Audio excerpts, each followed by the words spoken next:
Today we are going to unboxing this printer DCP B7620. Then we are going to unboxing this. Okay, here is now. Okay, अब यहाँ के छ है म देखाउँछु सबै देखाउँछु है ओके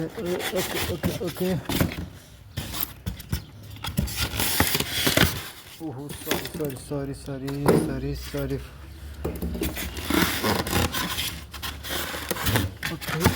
ओके हामीले फाइनल्ली बक्सबाट बाहिर निकालिसकेका छौँ प्रिन्टरलाई।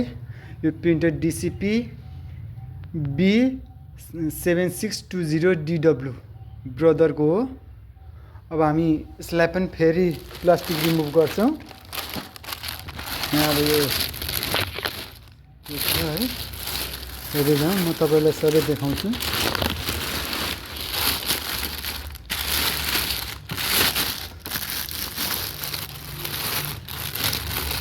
आज हामी खासमा भनियो भने पुरानो 3010 क्याननको 3010 प्रिन्टर हाम्रो बिग्रिएको थियो र त्यो बन्छ कि बन्दैन भनेर लिन गएका थियौँ। त्यो नबन्ने भयो, बनाउनलाई अब एकदमै धेरै चार्ज लाग्यो। त्यही भएर हामीले नयाँ प्रिन्टरै बोकेर आयौँ है। किन छन त हामीसित अर्को प्रिन्टर पनि छ स्कुलमा। यो प्रिन्टर हेर्नुहोस् त, DCP 2540 को प्रिन्टर छ। एउटा प्रिन्टरले मात्रै अलिकति लोड धेरै भयो कि एउटा प्रिन्टरलाई मात्रै, त्यही भएर अर्को प्रिन्टर पनि चाहियो हामीलाई। अब क्याननको त 3010 एकदमै सजिलो थियो त्यो प्रिन्टर, अब त्यो भएन। अब हामीले यो बोकेर आएका छौँ। अब यसलाई हामी अनबक्सिङ गरिसकेका छौँ। फाइनली हामीले प्लास्टिक पनि रिमुभ गरिसकेका छौँ है। यो पनि रिमुभ गरिदिँदा हुन्छ है, यसको पनि कुनै काम छैन।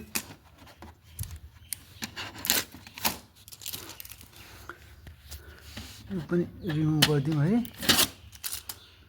हामी यो पनि प्लास्टिक पनि रिमुभ गरिसक्यो। अब सबै भइसक्यो। अब यसलाई प्लगइन गर्न मात्रै बाँकी छ। यहाँ रहेछ एउटा इन्स्ट्रक्सन बुक रहेछ है, इन्स्ट्रक्सन बुक रहेछ यहाँ। हामी त्यो पनि हेर्छौँ है। यो इन्स्ट्रक्सन बुक हो है। अनि यहाँ छ अर्को CD रहेछ है प्रिन्टरको। हामीलाई केही आएन भने यसबाट इन्स्ट्रक्सन लिन पनि सकिन्छ। अनि यो पनि इन्स्ट्रक्सन बुकै हो। यो चाहिँ पनि के हो भन्दाखेरि त्यो ल फाइनल्ली अब यसको यहाँ केही छ कि अरू बाँकी। यहाँ पनि केही रहेछ है। यो चाहिँ केबल रहेछ, मेन केबल रहेछ यो। अब यहाँ के छ, यो क्याड्रेजहरू हो र ड्रम होला यो चाहिँ, जहाँसम्म लाग्छ क्याड्रेज ड्रम हो जस्तो लाग्छ मलाई। अब यो मेन केबल भयो, मेन केबल यो भयो। यो प्रिन्टर भयो होइन। हाम्रो प्रिन्टर यस्तो रहेछ है। यो चाहिँ यहाँ ड्रम क्याड्रेज हाल्ने होला यहाँ। म यो पनि अब रिमुभ गर्छु है। यो पनि राख्नै पर्यो, यो पनि रिमुभ गर्छु म।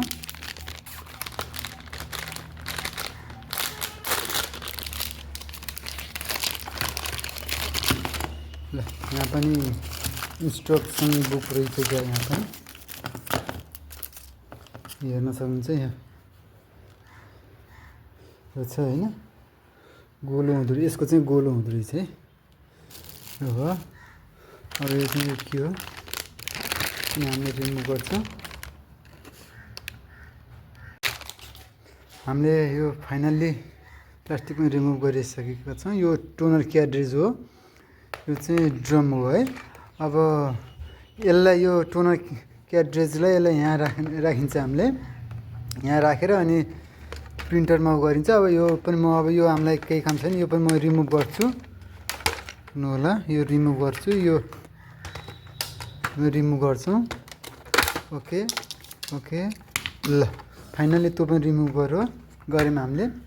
अब हामीले यसलाई यसमा राख्छौँ, टोनर क्याट्रिजलाई ड्रममा, टोनर क्याट्रिजलाई यसमा राख्छौँ हामीले। ल म त्यो राखेर हेरौँ है एकचोटि।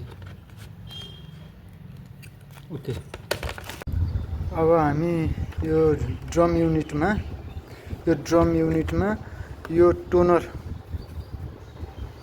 हाल्छौँ, फिक्स गर्छौँ है।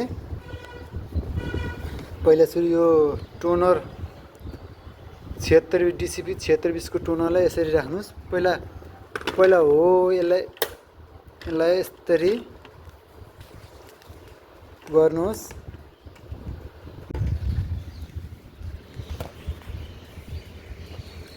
अब त्यो हाल्नको लागि हामीले हो यो छ नि, यसलाई यसरी प्रेस गर्छौँ र यसलाई चाहिँ यसरी ब्रोदर लेखेको भाग चाहिँ सुल्टुनु पर्यो।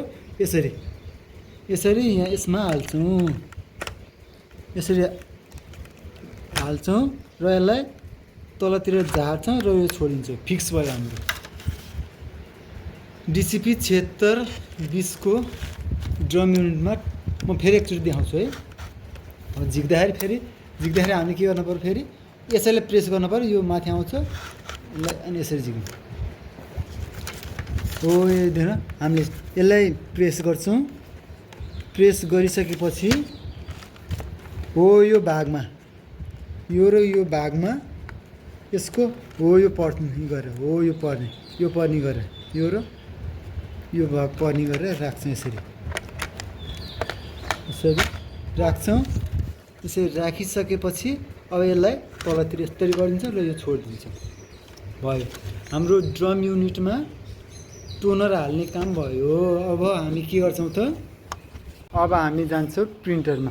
अब यसलाई हामी प्रिन्टरमा फिक्स गर्छौँ, प्रिन्टरभित्र। त्यसको लागि हामी के गर्छौँ, यहाँबाट यो फ्रन्टलाई चाहिँ हामी खोल्छौँ यसरी। अब हामीले यो ड्रम युनिटमा टोनर क्याट्रिज राखिसकेका छौँ र अब यसलाई हामी प्रिन्टरमा फिक्स गर्छौँ राखेर।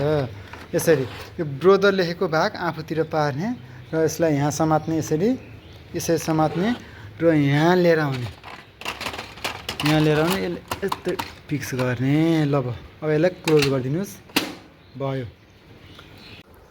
अब यो केबललाई हामी त्यहाँ राख्छौँ, यसलाई रिमुभ गरिदियो हुन्छ, यो काम छैन। अब यो भागलाई हामी यो गर्छौँ। यहाँ छ, कता छौ तिमी,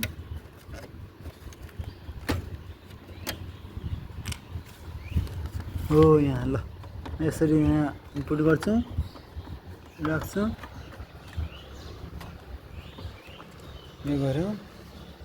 यो हामी यहीँ फिक्स गर्छौँ यसलाई। र अब हामीले यति गरिसकेपछि अब यसलाई हामीले पावर दिन्छौँ है। अब हामीले यसलाई पावर दिन्छौँ।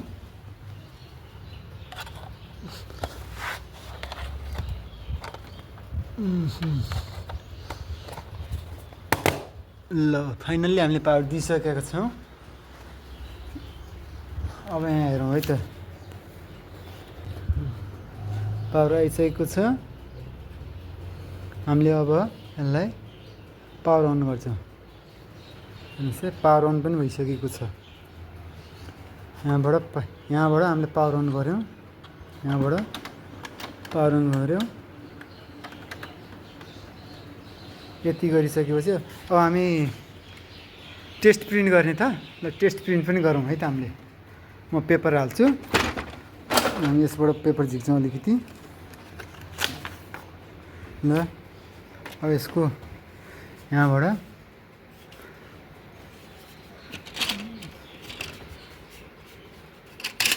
पेपर है, पेपर हाल्छौँ। अब हामीले यसमा पेपर हाल्छौँ। पेपर हाल्न यसलाई हामीले मिलाउनु पर्ने हुन्छ। यो हरियोलाई यसरी गर्नुहोस्, प्रेस गर्नुहोस् र यसरी गर्नुहोस्। यो आफै यस्तो हुन्छ। यसलाई यस्तो गरेपछि यस्तो भयो, यसलाई यस्तो गरेपछि यस्तो भयो। यसको मतलब हामीले सानो सानो पेपर पनि हामीले गर्न मिल्छ भनेको हो। अब यसलाई पनि हामीले प्रेस गरेर उता लैजानुपर्ने हुन्छ, यसरी लैजाने। ल भयो, यो भएपछि अब हामी पेपर हाल्छौँ, यसमा पेपर हाल्छौँ।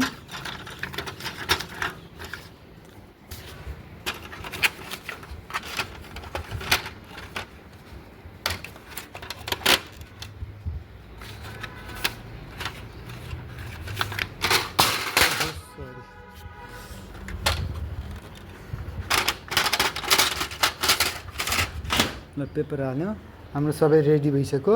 अब हामी यहाँ हेर्छौँ, स्टार्ट गरेर हामी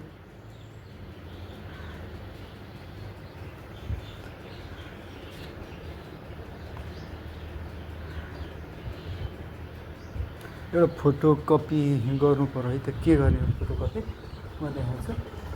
ओके, हामीसित यहाँ एउटा बुक छ, यो बुकलाई हामी फोटोकपी गर्छौँ है त। ल माथि निकाल्ने, अब यसलाई यहाँ राख्छौँ यसरी। अब हामीले क्लोज गरिदियौँ। अब हामीले यहाँ स्टार्टमा क्लिक गरिदिएपछि कपी भइसकेको छ। कपी भयो, त्यहाँबाट हेरौँ है त हामी।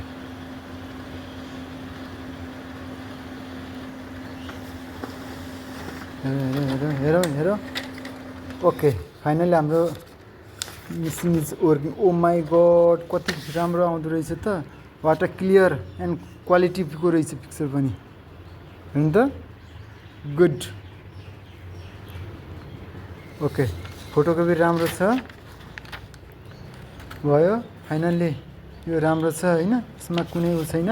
अब यसको फङ्सनहरू म देखाउँछु। यहाँ चाहिँ स्टार्ट बटन छ, यहाँ स्टप एक्जिटिङ, यो पावर बटन भइहाल्यो। कपी स्क्यानमा यो छ, आइडी कपी 2 in 1, स्क्यान गर्न यो छ। मेनु यहाँ छ, क्लियर यहाँ छ। ओके, यसो छ, गुड। अब प्रिन्ट गर्नको लागि हामीले ल्यापटपबाट ड्राइभर इन्स्टल गर्नुपर्ने हुन्छ। ड्राइभर इन्स्टल गर्न चाहिँ नेक्स्ट टाइममा देखाउँछु है त। ल, थ्याङ्क यू।